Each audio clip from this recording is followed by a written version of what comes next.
Hello my dear friends, welcome to my channel. आज मैं आपके लेकर आई हूँ क्लास 10th के इंग्लिश सब्जेक्ट से एक बहुत ही इंपॉर्टेंट टॉपिक। आपके बोर्ड एग्ज़ाम में जो इंग्लिश का पेपर होता है उसमें क्वेश्चन नंबर 6 आता है, जिसमें आपको सेंट्रल आइडिया या फिर पोएम में से कोई एक चीज़ लिखनी होती है। इसमें दो सेंट्रल आइडिया दो पोएम के नाम दिए रहते हैं, जिनमें से आपको किसी एक का सेंट्रल आइडिया लिखना होता है या फिर आप उसके बजाय पे 4 लाइन की पोएम लिख सकते हैं। तो अगर जो आप सेंट्रल आइडिया लिखते हैं तो इसमें आपको बहुत ज़्यादा टाइम लग जाता है, इसलिए टाइम बचाने के लिए आप पोएम को लिख सकते हैं। आपको सेम मार्क्स मिलते हैं। ये जो क्वेश्चन नंबर 6 आता है ये 3 मार्क्स का होता है। तो इसलिए हम इस वीडियो में इस पर बात करेंगे कि आप एक पोएम कैसे लिखें जिससे आपको फुल मार्क्स मिल सकते हैं। तो चलिए हम स्टार्ट करते हैं।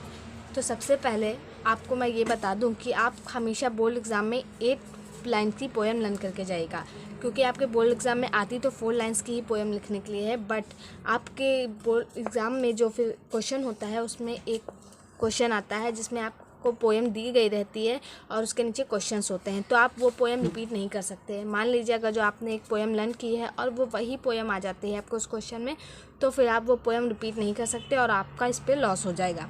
इसलिए आप ये ध्यान रखिए कि आपको 8 लाइन की पोएम लर्न करके जाना है। अगर जो आपकी पोएम वो आ जाती है तो आप नेक्स्ट 4 लाइन लिख सकते हैं। तो चलिए हम स्टार्ट करते हैं कि आपको बोर्ड एग्ज़ाम में अपने पोएम कैसे लिखनी है। तो चलिए हम देख लेते हैं। सबसे पहले जो आप यहाँ पे मार्जिन लगाते हैं अपने बोर्ड एग्ज़ाम में, तो वहाँ से थोड़ी सी गैप छोड़ के हम लोग ये पोएम लिखेंगे।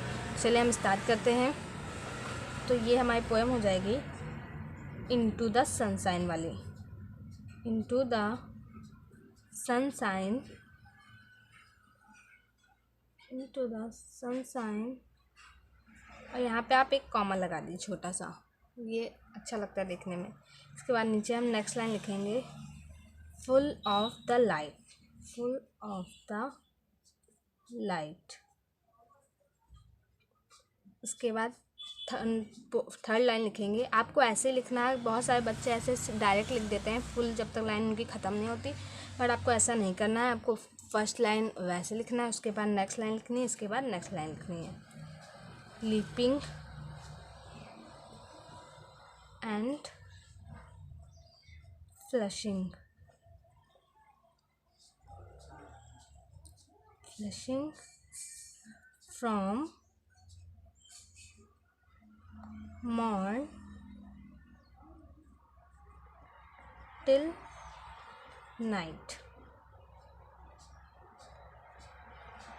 तो ये थी हमारी पोएम, जैसे कि आपको लिखनी है।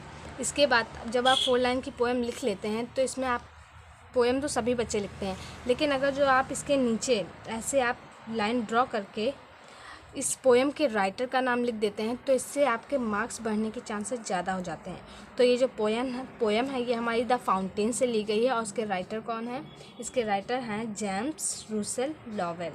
तो हम लोग लिख देते हैं इनका नाम, जेम्स रूसेल लॉवेल। तो इससे होता क्या है, जो एग्ज़ामिनर होता है वो उसको देखने पर का जो इस पोएम पे इफ़ेक्ट होता है वो ज़्यादा पड़ता है और आपको फुल मार्क्स मिल जाते हैं। तो यही थी आज की हमारी ट्रिक। तो अगर जो आपको मेरी ये वीडियो अच्छी लगी है तो प्लीज़ से लाइक कर दीजिए, मेरे चैनल को सब्सक्राइब कर दीजिए और बेल आइकन को भी प्रेस कर दीजिए। Thank you.